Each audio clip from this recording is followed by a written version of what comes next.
Welcome to Be Free Yoga. My name's Inger, and these are my assistants, Ananda and Rosie. And this is installment 4 in our 5-part series of yoga pose tutorials. These are designed to help beginners familiarize themselves with basic yoga postures and more advanced yogis to hone their form and alignment.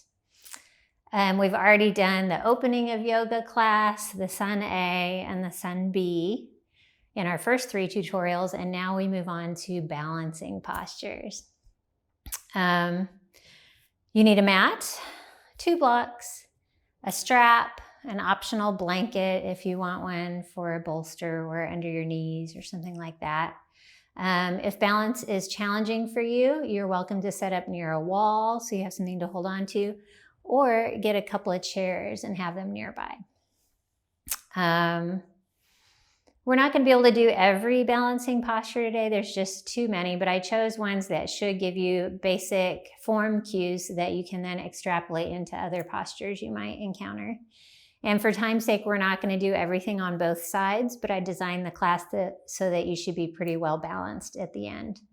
But if you really want to do everything on both sides, I guess you could pause the video and do both sides before you move on. And I think that's it. We're going to get started in belly down Shavasana. So grab your blocks.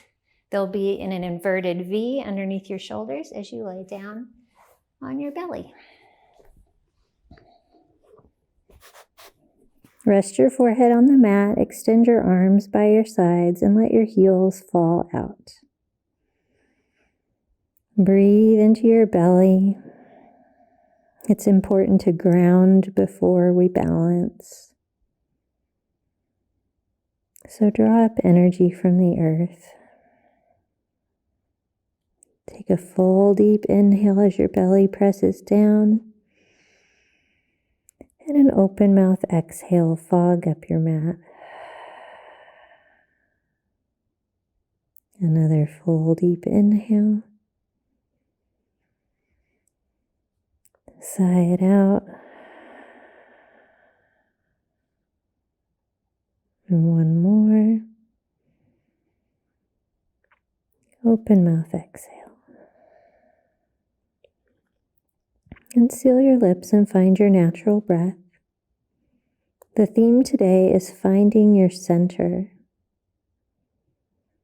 In balancing, we use our drishti, an unmoving point of focus, to help us balance. This external focus can also help us with our internal focus. Begin that now by letting everything outside this room just fall away.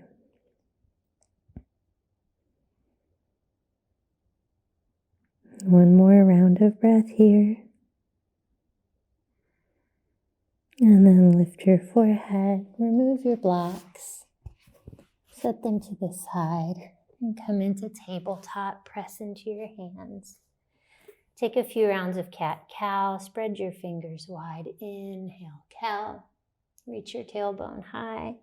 Exhale, cat. Press into the earth around your spine. Inhale, cow. Exhale, cat. One more time. Inhale, cow. Draw your shoulders and hips together. Exhale, cat. Come back to neutral tabletop for some wrist stretches. It's really important to stretch your wrists before you do any arm balancing. Start by bringing the heels of your hands together, fingers pointing to the sides of your mat. And then circle out your shoulders around your wrists. Feel into all the tight spots in your hands and wrists. Go in one direction and then the other. And then come back to center. Now pivot your hands so that your toes point back towards your knees. The further you send your hips back, the deeper the stretch on your forearms will be. Send your breath where you feel tightness. And then flip over onto the tops of your hands, Ananda's favorite. Pointing your fingers back to your toes. This can be really intense. You had a great modification last time, I forget. You came down real low or leaned forward or something. Just play with it. You can keep most of the weight in your knees at first, but over time you'll be able to put more and more weight in your wrists. And release. Shake it out. Spinal balance. Reach your right arm forward like you're shaking someone's hand and send your left leg back. Scissor your thighs together to level your hips. Not all balancing is standing. Here we are on our knees. Fire up your core. Option to do just an arm or just a leg. One more big breath in, reach in opposing directions, and exhale, release.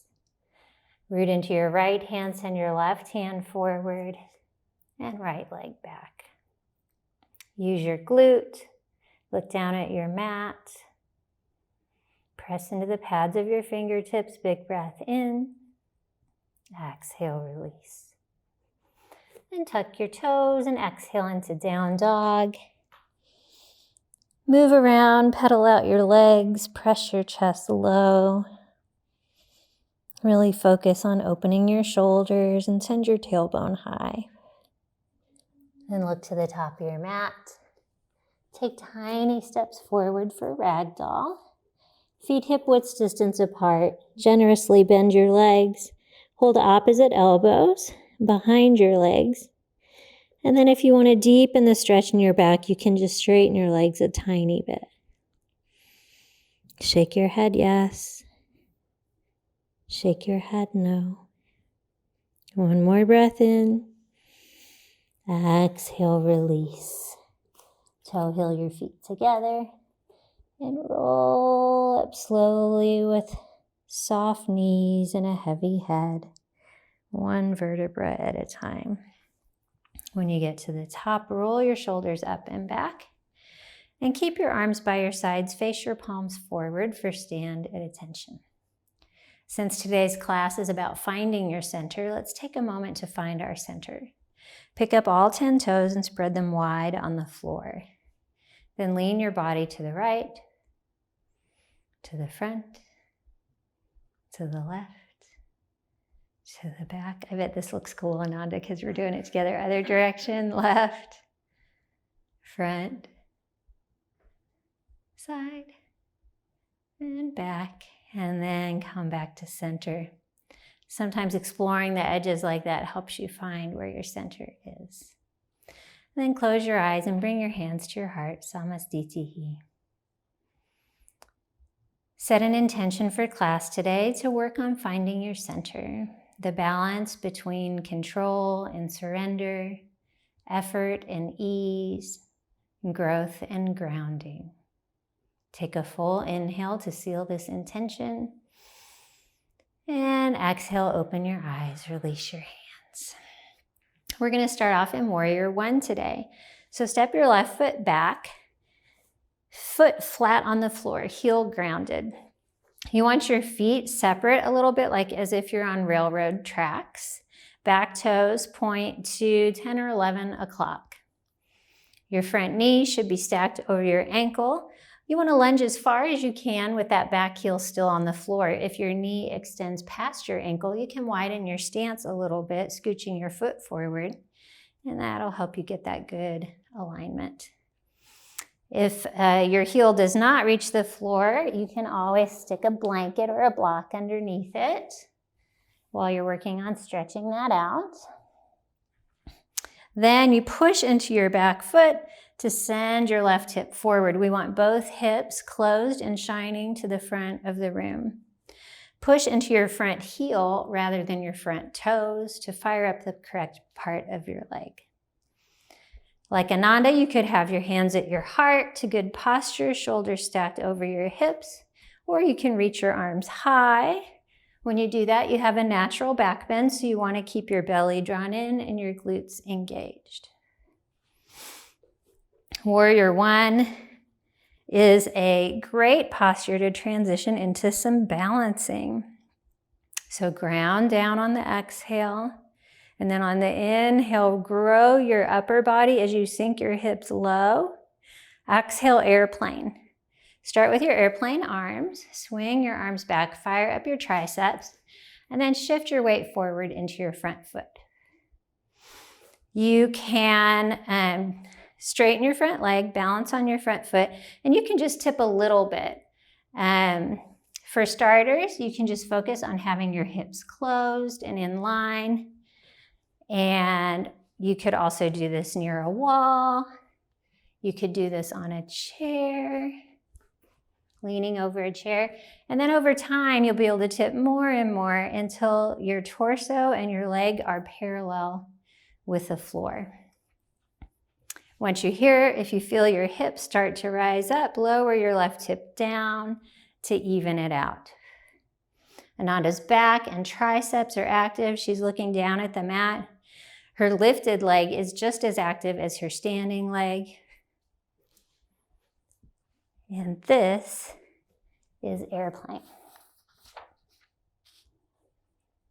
It's okay to be a little wobbly. You want to tap into your stabilizer muscles. Another option would be to have blocks down here under your hands.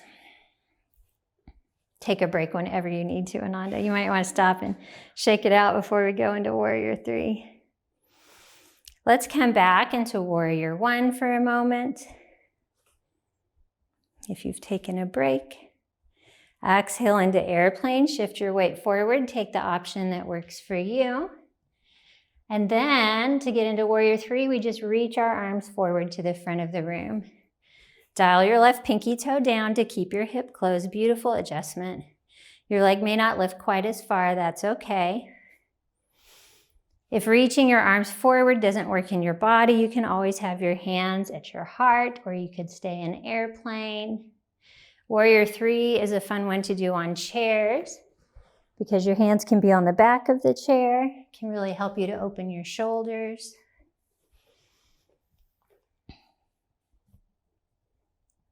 Imagine you're an arrow flying through the air. Reach your arms forward again, Nandi. And if you face your palms together, you can lift your thumbs up to open your heart more. Beautiful. One more big inhale. Exhale back to Warrior 1. Nice job. Let's take a little break in Humble Warrior. Interlace your hands behind your back. Press your palms together, puff up your chest, and then hinge at your hips and fold forward into Humble Warrior. Balance can be hard here too. If you have any problems, you can widen your stance, bringing your right foot out a little bit. If the grip isn't comfortable for you, you can bring your hands to some blocks, but if you're doing it, you might want to lift your knuckles high as you relax your head and neck, looking to the back of the room. You can use your right shoulder to open your front knee more, directing your knee towards your front pinky toe. Check in with your back foot. Is your heel still planted on the floor? You can always have a blanket or a block underneath it if need be. Then when you want to rise up, look to the front, offer your heart forward, and rise up with a flat spine. Beautiful. Now root into your front foot, cross your left foot behind your ankle, outside edges of your feet together for an IT band forward fold. Hinge at your hips. Your hands could come to the floor or some blocks, just a nice little break as you shift your weight forward into the balls of your feet. Let your head and neck hang heavy. On your next inhale, look forward, rise up with control. And we'll move to the other side. Wonderful. Warrior 1 with your left leg forward. Remember, you want your hips forward, feet separated, back toes pointing to 1 or 2 o'clock, heel on the floor. Rotate your right hip forward. Your hands can be at your heart or overhead. Take a big breath in. Exhale, pyramid pose, straighten your front leg, and then reach forward as you hinge at your hips, fold forward over your front straight leg. I recommend that everybody almost everybody use blocks in pyramid pose.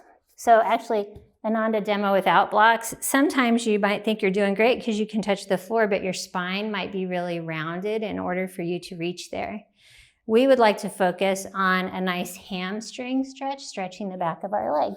So if you have your hand on some blocks, suddenly you could reach back and feel how flat your sacrum is there, how flat your spine is, and that you're reaching from your heart.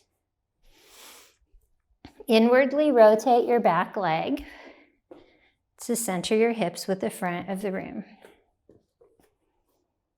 Push your front foot into the floor to activate the whole front of your leg and your quad, which will create more suppleness in the hamstring. You find the level of the blocks that works for you. You imagine stretching your chin towards your shin bone. And now we'll move into standing splits. Bend your front leg, shift your weight forward, and float your back leg off the floor. You can use blocks on any setting here. You could also use your chair if you don't want to tip over quite as far. And the thing you'll see most often here is people tend to want to open their top hip so that they can lift their leg higher. As soon as you feel your hip opening, lower your leg until you're able to close your hips, drawing your thighs together. Then use your glute and fire up your leg so that you can raise your leg higher than you thought. You want your head and neck relaxed, looking to the back of the room. And then once you get comfortable, if you want to go take it a little further, you can bring one hand to your shin and maybe another hand to your shin. At this point, you may want to look down at your mat to help give you stability while you play with your balance. It's also a fun micro adjustment. You can take your hands off your shin if you want, is to pay attention to your standing knee. We want it facing the front of the room, so a slight outward rotation of the standing thigh can help point your knee to the front of the room. Active legs are lighter than relaxed legs, so really keep your lifted leg active. Big breath in. Exhale, Shiva squat. Bend your standing leg a lot and cross your right knee behind your left knee. Once you're here, your hands can be on blocks or on the floor, whatever works for you. Option to kickstand your foot if you need help with balance, or float it if you're feeling pretty good. Now, the most fun adjustment is to shift your weight back into your heel. You will dramatically feel your glutes and hamstrings fire up. You may even be like, no, I don't want to shift my weight back, but it's kind of cool. And then kickstand your foot and rise up and bring your hands to your heart for full Shiva squat. In this position, we want our shoulders stacked over our hips. Keep your hips low and your legs bent. Beautiful. Your hands can be to your heart. Press your chest into the outside edge of your thumbs. Big breath in. And exhale, let's do the IT band forward fold on the other side. Bring the outside edges of your feet together. Right leg crossed behind your left. Shift your weight forward into the balls of your feet and relax your head and neck. Hands can be on blocks, whatever works for you. Take a full inhale and a full exhale. Then inhale, rise up and cross your legs. And we'll move into some more balancing postures. Let's start with one-legged mountain. Root into your right foot and lift your left knee. Reach your arms high overhead. Option to have your hands at your heart if that feels better to you. Again, you can be near a wall where you can hold on, or near a chair. Pick the option that works for you. When you're here, you want to lift up through your right hip as you draw your left hip down. Your thigh should be parallel with the floor and your foot flexed. This is not really an official ancient yoga posture, but we use it a lot in transitions. So think of grounding down your lower body as you lengthen your upper body. One more breath in And exhale into tree. Open your knee, kickstand your foot, and bring your toes to the floor, hands to your heart. Should we face the front just for demonstration? We'll kind of look the opposite of you because we have our left leg open, but I'm sure you guys can figure it out. So in tree, the most important thing is this open left hip. Kickstanding your foot can help you with balance. If you feel really comfortable, you have the option to bring your foot to your shin. We never want to push sideways on our knee joint, but if this feels good, you could draw your foot all the way up onto your thigh, maybe with the help of a hand. This pose is all about grounding and growing at the same time. So I like to imagine a taproot growing out of my bottom foot down into the earth to keep me steady. I've noticed lately on video that my hips tend to shift to the side when I'm pushing into my leg. So one thing to be aware of is keeping your hips centered over your foot. If you're feeling very steady, good posture, not leaning forward, you can grow your branches. That's the growing that's enabled by our grounding. Keep your belly drawn in to protect your back. You want to get wobbly in tree, so if you're still feeling pretty steady, maybe you wave your branches in the breeze, side to side. If you're still feeling pretty steady, you could try looking up. If that's not challenging enough, you could close one eye, or maybe you close both eyes. At some point, you'll get wobbly. So it's fun. Tree's such a fun posture to explore balancing in. So take one more big inhale here, and then we'll face the top again, come back into our one-legged mountain with our left knee lifted. Nanda, you may want to step back on your mat a little bit. And prepare for dancer. Bend your left elbow to your side like you're serving a plate of cheese. And then reach down and grab the outside edge, the inside edge of your left foot. So this is a nice quad stretch right here. You can stay right here. Maybe you want to be near a wall to help you with stability, and maybe you need your strap to help reach your foot. All of these are fine modifications in any yoga class when we do dancer. You draw your knees together, pull your heel towards your glute, and you can stay right there. If you want to go deeper into the posture, power the posture by kicking into your hand. Reach your heart forward as you hinge at your hips. For dancer, it's a closed hip posture, so we want to draw our left hip down and then create a wine glass shape with our body. Sometimes people think that to go deeper into the posture, they're going to hinge forward more, but actually, as we kick into our hand, it can cause us to lift our chest. Reach your front hand to where the wall meets the ceiling and keep your heart lifted. I love the modification when teachers come and press into your hand because you can get even deeper into your wine glass shape and really focus on dialing that hip down. You can have the same experience, you can come out if you need to, same experience at home by doing your dancer against a wall. The wall can be your teacher. Modifications, the wall, the chairs, just doing the quad stretch using a strap. When you're in dancer, you kind of want your lifted leg to disappear behind your body. Keep it at the midline. That looks great. Now, sometimes you'll see people go into standing bow pose, which is when you allow your hip to open and reach forward horizontally. That's actually a different yoga posture, working on opening our hip. All right, I think that's dancer.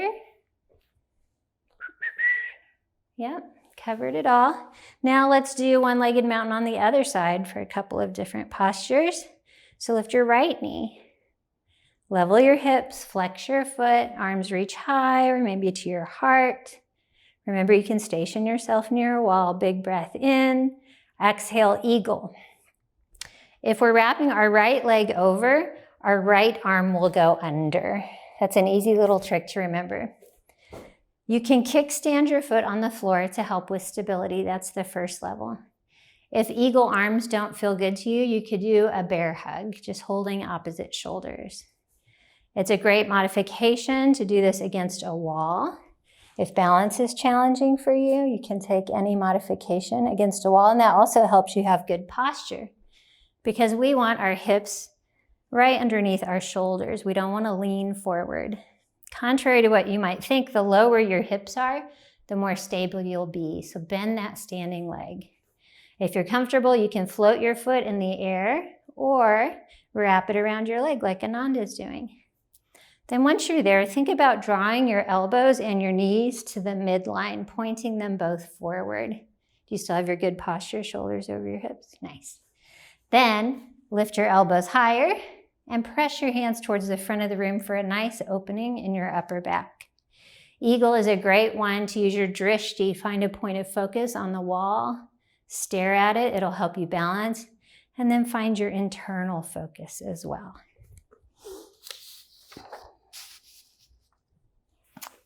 All right, come back through your one-legged mountain. Right knee lifts. If you need a break or shake it out, do so. And then join us in figure 4. Cross your right shin over your left thigh and bring your hands to your heart. Bend your standing leg enough so that you have a little shelf for your other leg. We want good posture here, lifted heart. You can stay right here. You can do this with the help of a wall. You can do this with the help of your chairs. If you're feeling very comfortable and you want to go deeper, you start to hinge forward as you lower your hips and bring your forearms to rest on your front shin. Imagine you have a bucket of water between your legs and you don't want to spill any. You have to send your hips much lower until you level out that bucket. Keep your right knee open.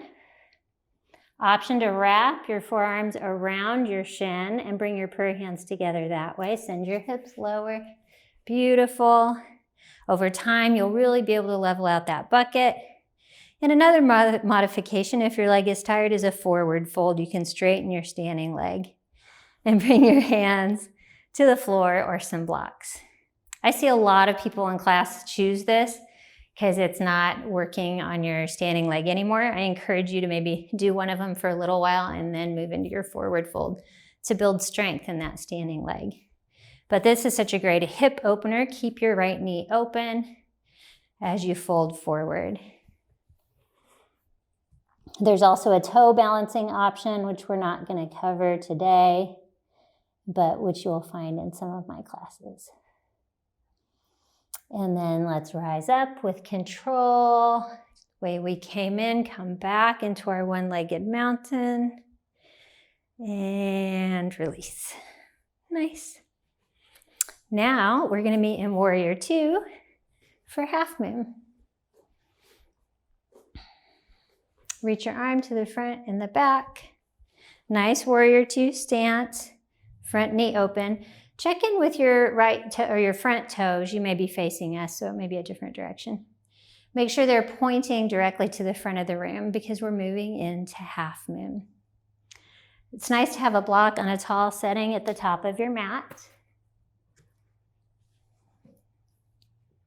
Shift your weight forward into your front foot and drag your back foot along the floor for 6 to 12 inches before you lift it. Now you can just tip a little bit. The goal with half moon is to have completely open hips. You want to stack your top hip over your bottom hip and your top shoulder over your bottom shoulder.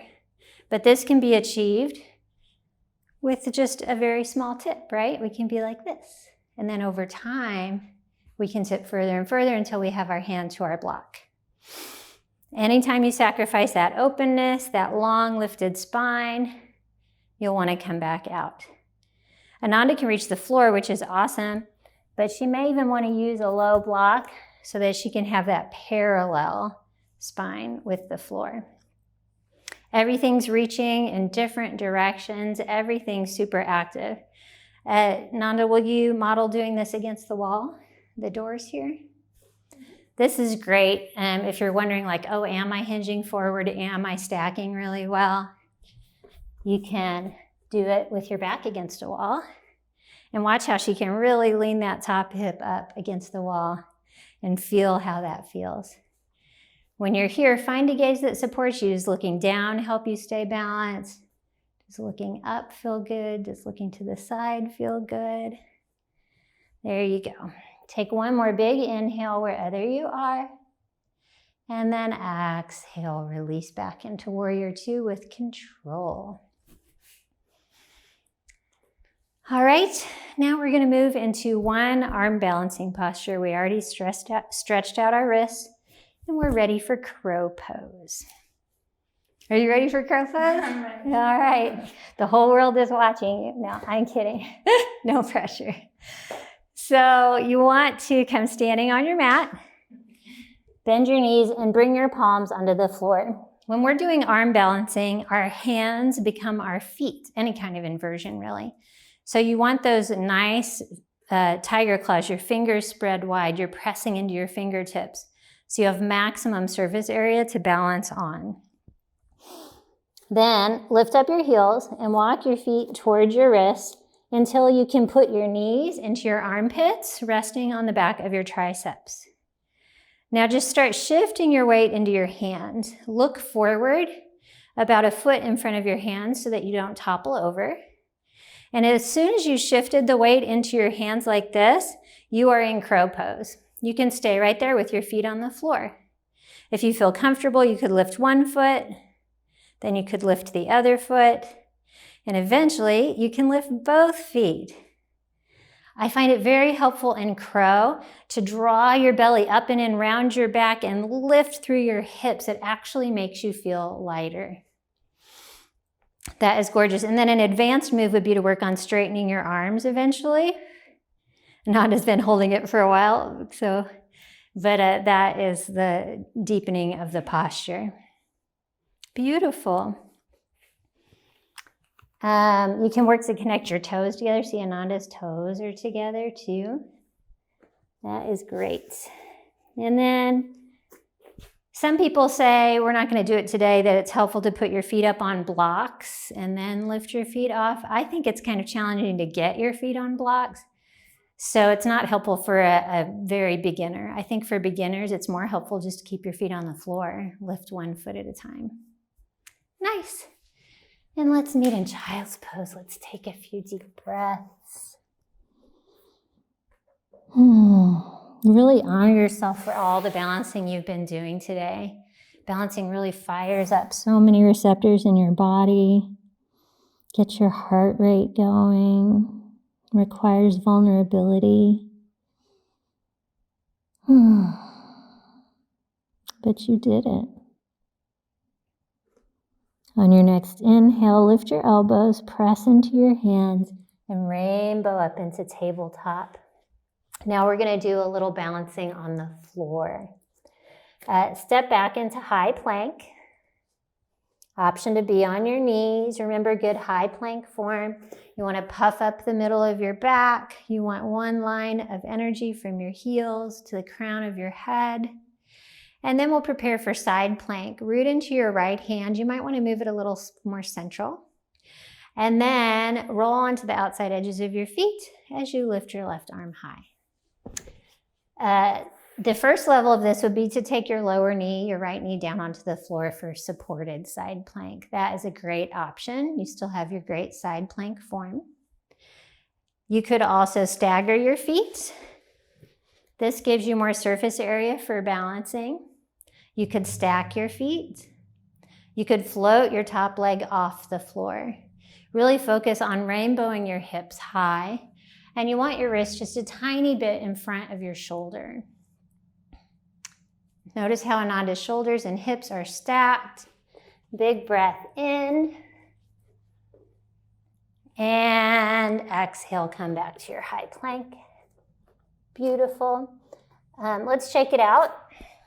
And we're going to go back into it and demo fallen triangle. Oh, I like how Ananda shakes it out. All right, so you can come into fallen triangle from a supported side plank or any side plank that you're doing. So I'll demo from supported, you demo from whatever kind you want. Move into your side plank, left arm high. And then for fallen triangle, you simply extend your right leg or your bottom leg underneath your body. Depends on which way you're facing. Rest on the outside edge of your foot. Arms to north and south, lift your hips high. Option to float your bottom foot off the floor. Beautiful.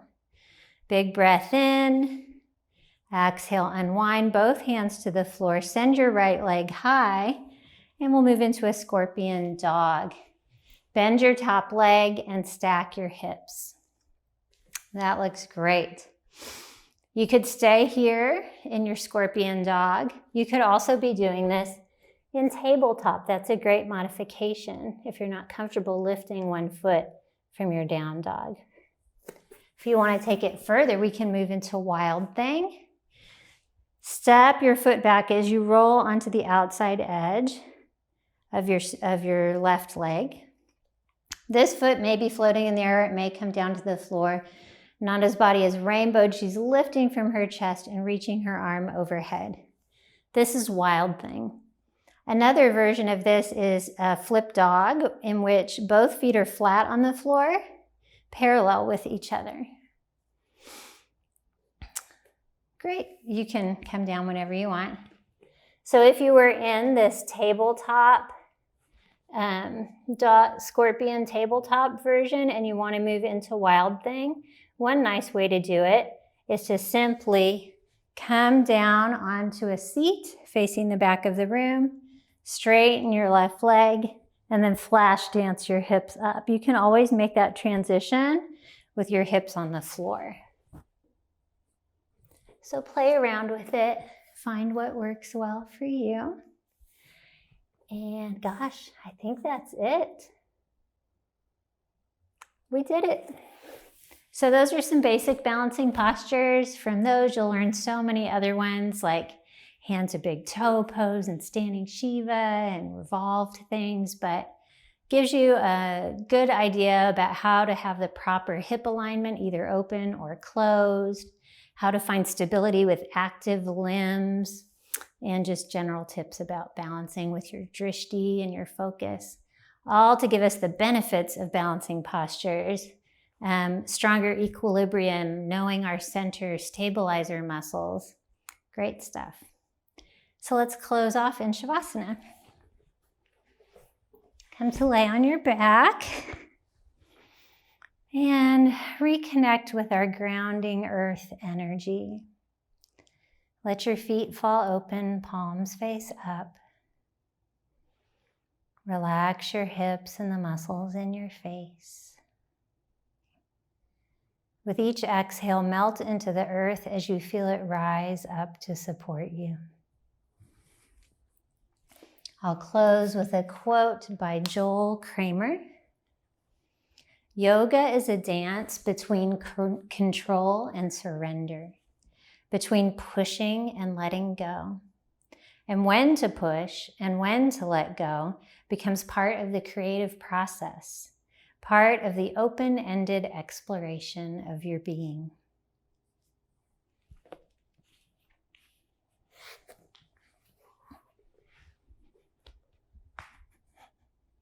Rest here for a few more rounds of breath.